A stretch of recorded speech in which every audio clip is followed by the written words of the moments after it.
हम सब ने पढ़ी है कि भारत को आजादी अहिंसा से मिली है, पर यह वो कहानी नहीं है। इस डायलॉग से शुरू होता है रणदीप हुड्डा द्वारा अभिनीत, निर्देशित और निर्मित सावरकर फिल्म का ट्रेलर। जो फिल्म आज यानी कि 22 मार्च को सिनेमाघरों में लग जाएगी। जिन लोगों ने इसका ट्रेलर अभी तक नहीं देखा वो देख लीजिए और सिनेमाघर में भी जाकर देखिए। नमस्ते भारत, कैसे हैं आप लोग?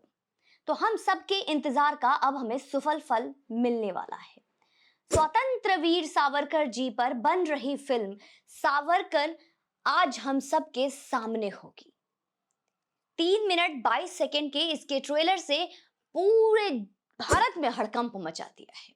ये ट्रेलर नहीं है, इसे मिनी एटम बम समझिए, क्योंकि इसके आने के बाद से ही पूरा का पूरा वामपंथी कुनबा इसे एक प्रोपेगेंडा फिल्म बताने पे तुल गया है। ना जाने क्यों मिर्ची लगती है जब किसी वास्तविकता पे फिल्म बनती है। वामपंथियों का पूरा तंत्र सभी सोशल मीडिया राइट पर जाकर यह लिख बोल रहा है कि यह फिल्म राजनीति से प्रेरित है और नरेंद्र मोदी के लोग इसे फंडिंग कर रहे हैं। केजरीवाल गिरफ्तार हो तो सावरकर की फिल्म बने तो कितना कमाल है ना। क्या ऐसी पहली बार हुआ है कि चुनाव के समय फिल्म रिलीज हो रहा है? नहीं ना। तो फिर क्यों कही जा रही है ऐसी बातें? आखिर क्या वजह है उसका? तो हम बताते हैं ना, हम किस लिए बैठे हैं। ये उनका एक फ्लेवर नहीं है, इसलिए अगर होता तो फिर ये सवाल ही नहीं उठती। अपने आप को इंटेलेक्चुअल समझने में कोई दोष नहीं है, लेकिन अपने आप को ही इंटेलेक्चुअल समझने में बहुत दोष है। नहीं समझे? वामपंथ के साथ यह दोष डिफॉल्ट जुड़ा होता है मेरे प्यारे दोस्तों। उन्हें लगता है कि लिखने, पढ़ने और उसे प्रेजेंटेबल बनाने का सारा हुनर उन्हें ही आता है। मतलब वो करें तो बढ़िया, नग्नता दिखाओ तो बढ़िया। महात्मा गांधी जी पर किताबें लिखने वालों ने सावरकर जी के त्याग और बलिदान को पंक्तियों में समेट दिया और इसे ही ट्रुथ एंड ऑल कह दिया। क्या बात है, यह भूल गए कि उनके किसी बात को ट्रुथ एट ऑल कह देने भर से वह बात ट्रुथ फॉर एवरीवन नहीं हो जाएगी, एंड फॉरएवर भी नहीं।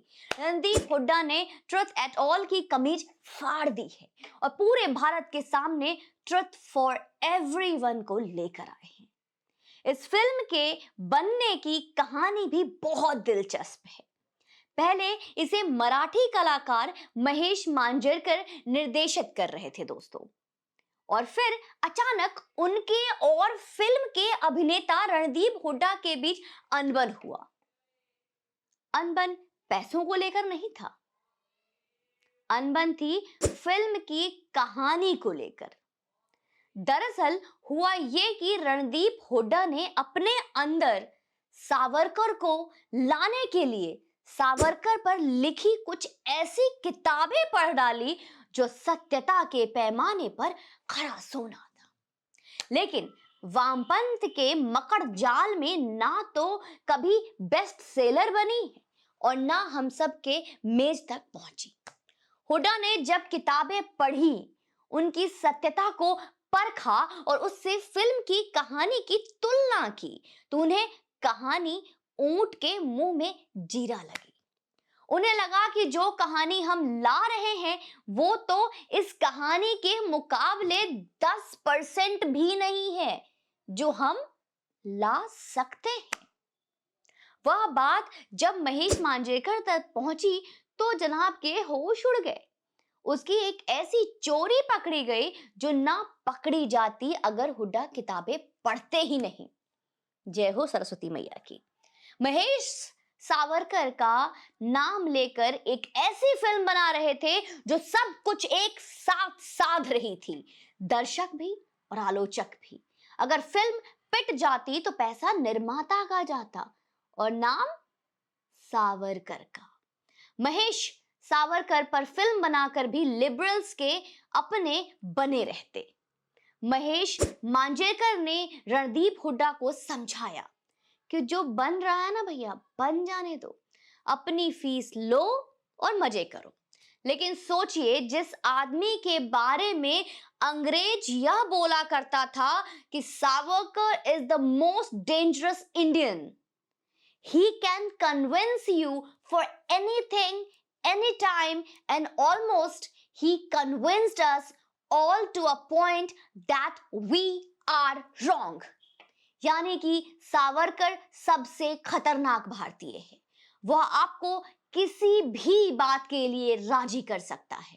वह हमें भी लगभग इस बात के लिए राजी कर चुका था कि हमने गलत रास्ते को अपनाया है और हम गलत रास्ते पर हैं। उन पर किताबें पढ़ चुके व्यक्ति को उसमें भी व्यक्ति हरियाणावादी जाट हो उसको बेवकूफ बना ले, ये संभव है क्या?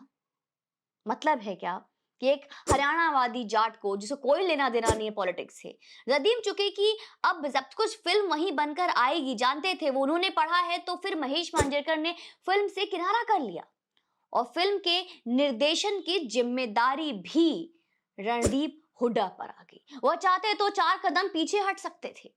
फिल्म के सहलेखन, सह निर्माण और निर्देशन की जिम्मेदारी एक साथ निभा रहे रणदीप हुड्डा कहीं से भी फिल्म की कहानी से बस डिस्कनेक्ट नहीं लगते।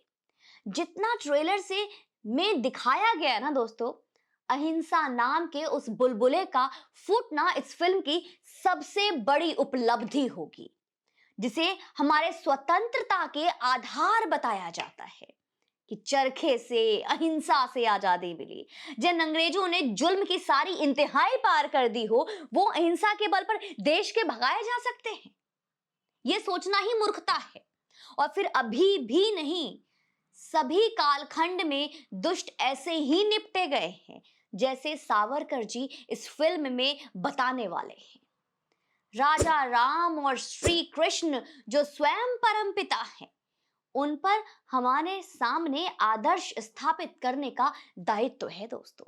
अगर उन्होंने हमें ये बताया है कि असत्य पर सत्य का विजय, असत्य का समूल विनाश करके ही होता है, तो महात्मा गांधी ये नया कॉन्सेप्ट कहां से ले आए थे? कभी विचार कीजिएगा। कोई आपके घर में आग घुसे, आप पर ही जोर जबरदस्ती करने लगे तो अहिंसक होकर देखिएगा एक बार, आप क्या कहेंगे? मारो थप्पड़ और जाओ।